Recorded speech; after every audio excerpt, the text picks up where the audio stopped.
Hey guys, Azhor coming at you today and Watcher of Realms. Welcome to the video, guys. I'm glad to have you all here. Sending some love, some positive vibes your way today, especially if you need it out there. Listen, I'm actually traveling right now in real time, so I'm dropping this video late on Thanksgiving here in the United States, and I wanted to just start by giving a little bit of gratitude and love to you guys.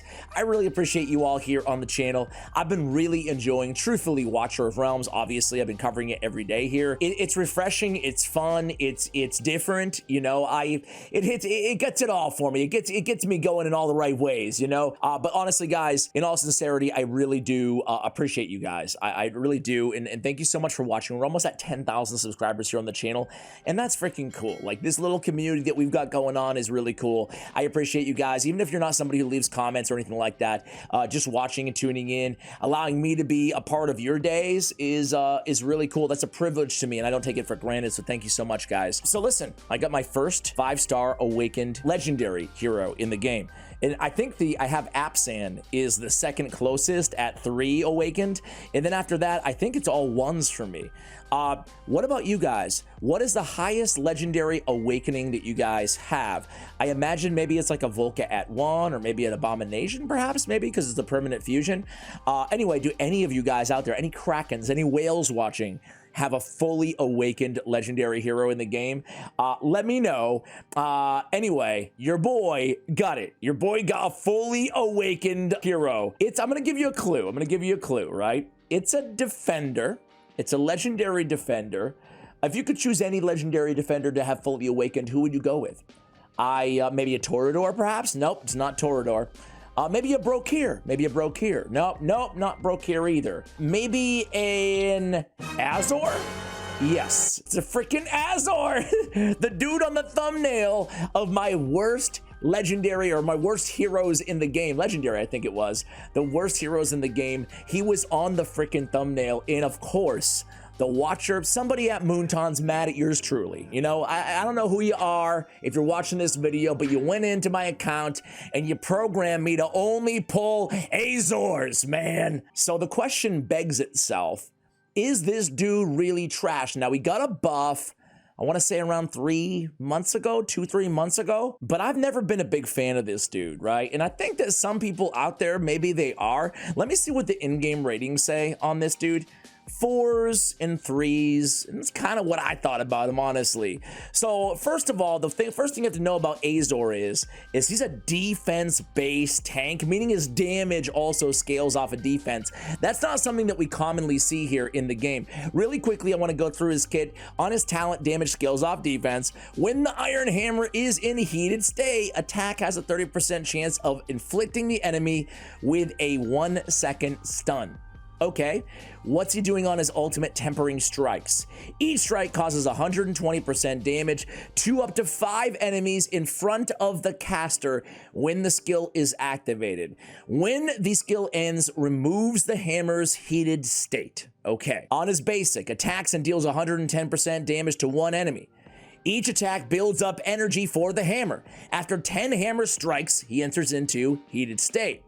Master Craftsman is first passive. Each attack increases defense by 1% up to 10 stacks. Gains an extra 15% defense and deals 15% more damage when he's in a heated state. It's easy to tell when he's in a heated state because his animations really change quite a bit. His look, his aesthetic, he has these kind of, it looks like he has flame hands, but I guess it's the hammers. On the second, Fortifying Sparks is second passive. When Tempering Strike is active, which again is his ultimate, every strike will apply a buff to 1 random ally within 3 tiles based on the current status of the hammer. Normal state applies a shield equal to 120% of the hero's defense for 10 seconds. In the heated state, it applies both the normal state buff, the shield, and a damage increase by 15% for 10 seconds. Wow, that's a lot to read. I got bored reading this kit. I don't know about you guys. So I have him upgraded until the legendary skill crystals. Man, I might make a little rant video about how hard it is to get legendary skill crystals in this game. It's awful. At least you only have to use dust to get some levels. At least they got that going for him. But man, I mean, I have one and I feel like, okay, where do I want to spend it? Where do I want to spend my one crystal? I'm hoarding it. Anyway, I digress. Here he is, the beauty of a fully awakened legendary. Okay, so how good is he? Do you remember what all the skills were called? Because I barely do. Awakened 1, when attacking, there's a 10% chance to cast Fortifying Sparks on one ally within 3 tiles. Okay, so on the basic attack, right? Yeah, on the basic attack, now we can activate the Fortifying Strikes, which is the buff, the damage increase. That makes sense. Okay, that's like actually a good ability, good awakening.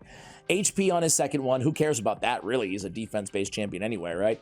The CC effect duration plus 1 second on his Tempering Strikes and on his basic, I guess, after, the heated state, or I guess whatever. Oh, the stun, excuse me.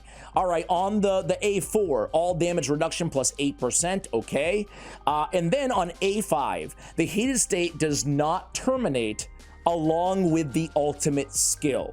The heated state does not terminate along with the ultimate. The heated state is usually with the ultimate, but it can just go on, I guess. All right. So you put this all together, and what the heck? Is he good? Is he good? No. First, let's take a look to see what my bucket says. Still love my bucket's website and his tier list and everything, and his YouTube channel for that matter as well. Infernal Defender, now he's Infernal Defender, and that's one big thing that he has going for him, being from the Infernal faction, which obviously I use Abomination a lot, I use Hatsuit a lot, I have Torador, I have Wrath, so that's fantastic, okay? His skill, what does he say about him? His skills seem promising, but unfortunately they are too inconsistent, meaning the trigger chances, and he has nothing that allows him to tank important content. Overall, it's difficult to find content for Azhor that isn't better suited to even an epic defender. He gives him a B overall grade, and where does he shine the most? Artifact raid. So we'll definitely try him in Artifact raid. I'm still trying to clear the last stage of Artifact raid, but really quickly, here's how I have him geared out. I don't have any sets on him, but I do have good gear on him. Well, good for me. I have defense percentage, and defense freaking percentage. Let me max this out here too. I was gold broke for a little bit here. So we cranked up his defense to the limit, to the extreme here. We don't have a lot of crit damage, but we have a decent amount, you know? So we have him at crit rate 101 and crit damage 197. His attack speed is all the way down to 105, so we get a lot of attack speed on this dude, which is nice considering we don't have a whirlwind set. And then we have over 10k, 10,000 on the defense, in total 37,000 on the HP. Let's see how he does like this, guys. Let's see how this dude does. Any of you fans of this guy? Guys, let's start in the arena so we can just kind of see what he looks like up close. So let's just go on against a team. I have this Nightmare team built. I don't think I want Torador. I like Torador, but I think we can just get by with Wrath for a little bit more DPS, because we already have a tank. We got our guy. Wrath, where are you? Right in front of my face? Yes, indeed. Is this gonna, you know what? Let's put Hex in there or something too. I want a little bit more like range on this team as well. We'll just see what happens here, but I just want to get an up close and personal view at our A5 Azhor here, guys. All right, ready, set, go. What you got, little fella? He's got an 18 cost. Oh, I forgot to show you his artifact as well, guys. I have a Olog's Wall. So it's the artifact that gives +1 block. So my man can block 40 units, which is actually handy, especially for this level, because I want to say this is, it has, you know, let's get Dolores on there real quick. Nice. It has that wave, I forget which one it was, where there's a bunch of dudes and they can kind of sneak by you. So it's nice that he does have that 4 block. Let's see. He's in the Dolores range. Let's go ahead and pop his ult here. You can see he gets like kind of fire hands-ish thing kind of going on. Hey, where are you going? Where are you going over there? Don't you dare. Leave me alone, brother. I've never seen you before. Oh, I didn't mean to pop both ults. But the nice thing about Hexes is that his it can extend well into the next wave. So we're gonna be okay there. Poor Sora, you're going down. What is Sora even doing over here? Oh, they're way set up over here. They have a Comet, a Dolores, they have a Abomination, and a Valkyra. I love Valkyra. She was in my most underrated or heroes that I was wrong on video. She's great. She's great. Great debuffer. She has a revive. She's kind of like a paladin type vibe going on there. She's really cool. Can deal a little damage too. She powers up over time. Anyway, we're here to talk about Azhor. So far, it's hard to even say. Are you guys seeing his damage? 18k or so? Let's pop his ability with Dolores here as well. He seems to be pumping out some damage. Like some pretty decent damage in the 20ks, you know? Not bad for a defender. I mean, he ought to be. He's freaking Awakened 5. Let's just see his damage here. I'll show you Artifact Ray, because that's where he's supposed to really shine. Hey, that's not bad for a defender. It's really not. 2.3 million damage. So he can deal some damage. He stayed alive just fine, you know. He has his little shield ability as well. He can buff people around him. He can stun. I think he's bringing enough to the table that he's definitely viable and usable. I mean, like I said, he ought to be. The question is, though, and it always comes down to in this game, right, is what is his value over... Am I just still better off with Olog when I need a tank? And am I still better off with a good fighter when I need DPS? You know, I guess he's a nice hybrid blend in a way. All right, guys, so Artifact Material Raid, this is really where Azhor should shine. I have not cleared stage 18, but first, let's just try him out in stage 17, and then we'll move on and give an attempt at 18. So this is the team that we have here. I imagine we turned off again Power of Dominance. I imagine we'll be fine here. Let's have him, you know, run as kind of the main tank. Something tells me that in stage 18, he might not be able to handle it. We might have to go with, of all things, an epic hero, right? We might have to go with Olog. More on that in a moment, because I'm going to give my thoughts on this dude at the end of the video. So let's go ahead and just set up kind of the sides here. Let's go with Torador here on the left. On the right, I mean, so far, so good. I mean, he's doing some decent damage, too. Let's pop his ult right now, just to see what kind of damage he puts out. You know, not bad, it seems like. Let's go ahead and put Baron right over here. And, yeah, it seems like, I don't want to speak too soon, but we're doing some nice damage. He might be better suited on one of the sides in stage 18, though. That's what I'm thinking. Let's go ahead and pop the shield. But so far, so good here. I'm going to go ahead and put Valkyra up at the top. And then we'll put Abomination down the bottom to help out DPS on the right-hand side with Baron. Let's go ahead and pop that ultimate. Let's just pop in some of these. It looks like this is going to be a fairly easy fight here. I don't want to speak too soon because things do ramp up, but we're already at 37%. Nobody's gone through. Everything's looking pretty good. Both of our corners are tight. And let's just pop that shield. Not that we need it, but let's just cycle the alts here. 24%. Yeah, it's smooth. So I'm thinking we'll try this same strategy on stage 18 and see if our dude can tank. I'm curious to see his damage output here. I mean, he's definitely throwing out a lot more damage than your typical defender in that position. But is it enough to justify using him? And is he going to be able to tank it? Is he going to be able to tank the final stage? That's the million-dollar question here. So let's see. Cleared. Let's check the damage. I'm just specifically looking to see what he was able to put out there. Still 1.5 mil on the boss. I mean, not bad at all. Obviously, you know, compared to like, this is not a comparison here because we didn't even play him. But if I run an Olog, he's not going to do, you know, he's going to do 1%, 10% of that, you know. Anyway, let's go on. Let's try the same exact thing on stage 18 and see how far off we are. Let's see if he can even stay alive, right? Man, I really want to clear stage 18 of Artifact. I think I'm probably pretty close on my account right now. So let's go ahead and put him on. Let's get Vortex down. We're basically going to place everybody the same way that we did, the same time that we did in the last battle. You can already see his health is definitely taking quite a toll here. Vortex keeping him alive. I really want to use our ult. Okay, let's use it right now just to get that shield up. Okay, there we go. And again, the same kind of strategy overall. Big boss ability comes down. He takes some pretty hefty damage. We have to use Vortex right now. You can see already the damage differential is noticeable, but we're doing some really nice damage here too on our end, aren't we, guys? You got that, Baron? Is anybody sneaking through over there? Let me slow it down here. Hopefully no one's sneaking through. I don't think so. All right, let's go ahead and protect our sides again. Someone snuck through. That's not cool. Big damage coming in. Big damage coming in. Oh, he dies. So he can't tank the final stage. Oh, well, let me put it this way. He can't tank the final stage given what we have going on right now. Now, if somebody didn't break through there and get the attack buff, it's only 1 and it stacks like, you know, I don't think that's the difference maker. I don't think that one mob getting through would have made a big difference. Let's restart. Let's use Olog as a tank and just see what changes. Now, that's not to say that Azhor's not going to play a pivotal role here. He can just take the sides, right? And I think we're going to need him on the sides, to be honest with you guys. Reason being is because we're not going to be able to kill the boss as fast here.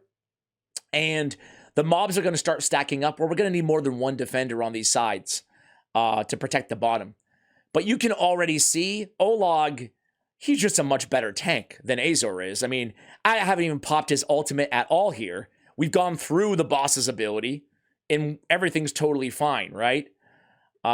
Anyway, let's keep it going. I'm putting, by the way, Baron, in case you're curious, I'm putting him in range of Vortex. That's why I'm putting him over here. And I plan on putting another defender or a fighter over here. I used Abomination last time.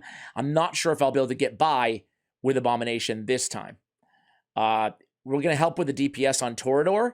I think we're going to go ahead and use Azhor. You know what we're going to do here? I've got kind of a strat, right? I'm going to put Wrath up top.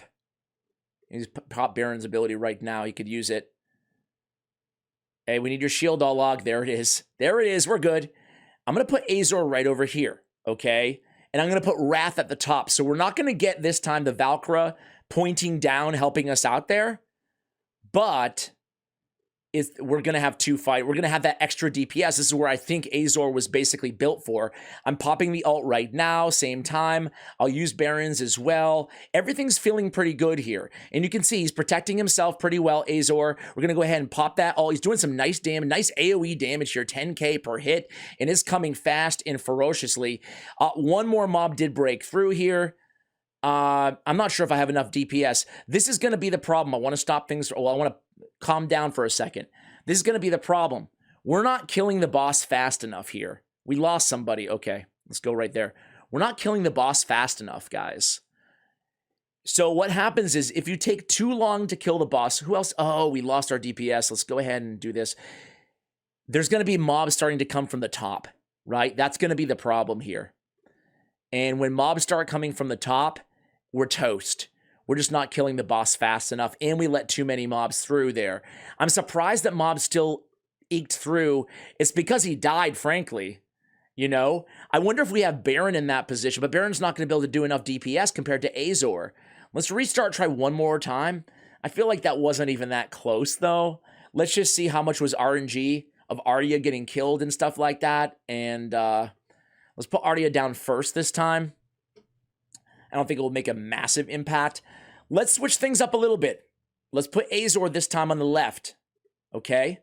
We'll put Torador, and we'll put, and keep in mind I have Olog's Wall on him, so we can block 4 here. So we should be pretty good, and he'll have the support from Arrogance up top. Let's put this time, let's go with the big fella. It really shouldn't matter that much, though. I'm going to pop the...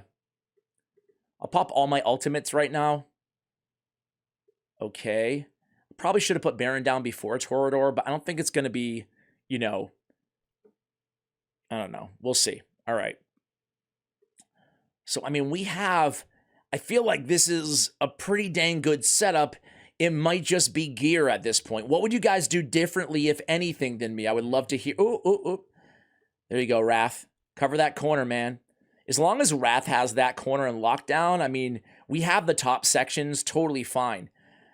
But the problem is we're not getting enough DPS here on the right to kill these mobs fast enough, and some broke through last time. That was the big issue. And you can see it's already happening again a little bit, starting to happen again. There's a lot of them stacking up. We might need to put a more high-powered fighter in the right Torador does some nice damage. I mean, you can see his damage comp is very similar to Azor's, you know? He's going to revive himself here. Kind of got Baron. When, you know what I could do is I could put Baron in front. Torador, swap these two positions. See, this time we get it a little bit lower at 50%. But they keep breaking through, right? 51, 47%. 43%. Wait a second. 41. 39, 38. No. Okay. 42. One more broke through there. I need to do something right over here. This is the problem. Hopefully you guys don't mind the, we got problems over here. Okay, it fell apart at 43%, but we're making progress here. Isn't this a beauty of isn't this a beauty of Watcher of Realms, guys? Let me do the same strategy we did call it strategy. Let me do the same exact placements as last time because that was quite good. I want to share my thoughts on this dude right now as we go through this. He's not bad. He's a hybrid. He's a mini Torador. He's not a Lord, obviously, but like, he's not awful. Definitely capable, but I'm wondering in the back of my head, you know, is he better than Baron? And he's Awakened 5. He's a legendary. There's a problem in this game. I'm being hyperbolic here, but there's a problem in this game, right? Let me see. What if I did Baron left this time? And I did those two. It's something with this combo over here. I need more DPS there to kill. So what if I did Torador and Azhor in the right and we lose Ardia? I don't know if it's a problem. It's a good thing in a way in this game. You can look at it either way, right? It's interesting how the epics, they really do defender-wise. They really do outclass the legendaries, you know? There's some good legendaries, defenders, but there's some amazing legendary epic defenders, or excuse me, legendary epic. Freudian slip, but it's true, right? They feel legendary, more legendary than legendaries. So, I don't know, guys. How do you feel about it? It's weird, man. I feel like almost every legendary defender needs a little buff, you know? It's weird that the top two, in my opinion, Baron and Olag, give me those two any day over these legendaries. Anyway, I digress. Let's try them both on the right-hand side again, and then I'll let you guys go. I'm not going to keep you here all day with this stuff. Let's go ahead and pop that, even though we probably don't need it. Ardia stays alive that time. That's good. Let's go ahead and do... I'm just going to mess around here, right? I'm just going to mess around a little bit, and I'm going to try different combos. What if we put an Abomination over here? Because he's got crazy DPS. He's built, and he can self-sustain a little bit. And then what if we put him in the back, Azhor, right? So anybody who gets through, we can pop his ult to wait till they get through and just see how we fare there. All right. Big damage coming in, but he's in range of the heals. He should be fine. We're going to do Wrath up top again. I could get another DPS on the boss, but it would leave me very susceptible in other areas, right? Because I think the one argument you might have right now is, Ash, you know what, dude? Don't die. Man. Abomination, he's not tanky enough to survive outside the range of the heal. You could say you just need to kill that boss a little bit faster, Ash. You need to get somebody right over here in this position north of Azhor. And you might be right, but I don't feel like I can survive with one mob over here. Yeah, not as good that time. You know, I'm going to keep trying here, guys. I feel like I'm pretty close. Overall, I think that Azhor is good, but he's not great. Even though fully awakened, you know? Maybe I should have fully skilled him up as well. But overall, he's not a great he's not as good as an Olag in tanking. He's not as great as most fighters, the good fighters, in terms of DPS. He's got a little control. He's not bad. I think overall, maybe a C+. I still think he needs another buff. Am I wrong on this, dude? He's definitely usable, especially on an Infernal Nightmare team.